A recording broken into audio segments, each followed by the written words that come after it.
Today, we're going to talk about a very specific kind of exhaustion. You know, that quiet, heavy feeling that comes with being the person everyone else relies on. The one who's always, the strong one. So let me just ask you straight up. Are you the anchor in everyone else's storm? The one who stays steady when everything's chaotic? Now, it can feel good to be needed, for sure, but that feeling comes with a hidden weight, and today, we're going to unpack that. And this quote just gets right to the heart of it, doesn't it? People look at you, they see how you handle everything, and they admire that resilience. But what they so often miss is the cost. That this strength is often just a mask you've learned to wear to feel safe. So first, let's just sit with that for a second. We're going to validate that specific, unique kind of exhaustion that comes from constantly trying to hold everyone else together. It's such a strange and lonely feeling, right? You're so deeply involved in solving everyone else's problems, being their rock, offering all this support. But in that whole process, your own needs, your own struggles, they just remain completely invisible. It's like no one even thinks to ask if you might be quietly falling apart too. So why does this even happen? Well, a lot of the time, it's because you've become an absolute master of the I'm fine performance. It's a role you've learned to play perfectly. I mean, think about it. You've had a truly horrible day, right? But someone asks how you are, and what do? You just smile and say, I'm fine. It's because you've learned that being vulnerable can make other people uncomfortable, and that being the low-maintenance one just keeps things running smoothly. So being okay becomes your job, not how you actually feel. And this just lays out that disconnect so clearly. On the outside, what they see is someone resilient, dependable, always okay. But inside, the reality is just exhaustion. You're constantly on alert, ready to jump in and fix the next thing, and you feel completely and totally unseen in your own struggle. Now, what's really fascinating here is that there's actually a biological reason for this exhaustion. It's something called co-regulation.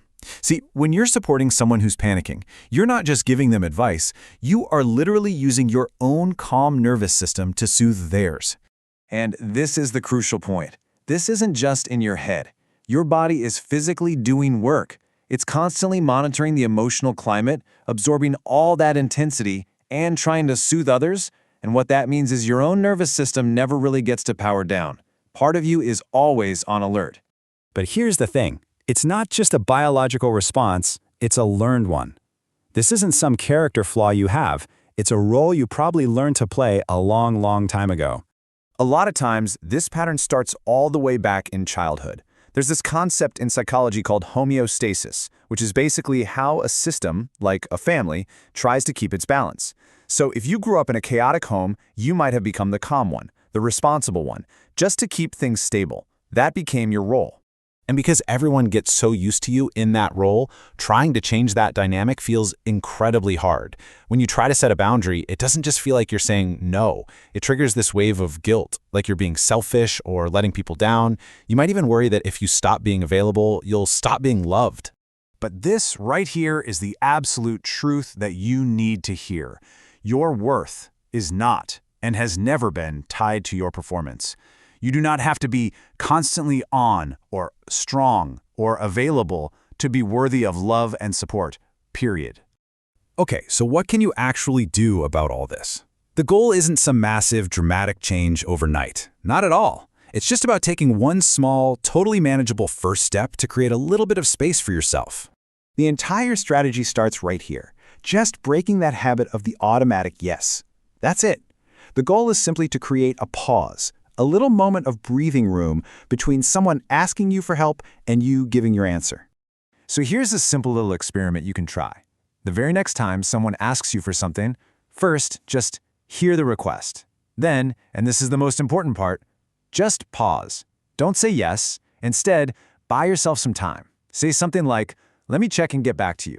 And in that space you just created, you can finally, honestly ask yourself, do I actually have the capacity for this right now? You can also practice with small wins. Just try being gently honest about your capacity. Something as simple as, I really care about what you're going through, but I just need some time for myself right now. Can be totally transformative. And look, the people who truly matter, they won't see it as a rejection. They'll just get to know a more honest, real version of you. And please, remember this. Taking care of yourself is not a performance. Your growth, your needs, they are valid even if no one else is watching. Your existence matters all on its own, not because of how much you can carry for other people. Let's end on one final thought. Just take a moment and really honestly ask yourself this question. When was the last time someone was the anchor for you? If an answer doesn't come to mind easily, just take that as a sign. A sign to be a little more gentle with yourself today. Create that small bit of space, and remember that you absolutely deserve the same care that you so freely give to everyone else.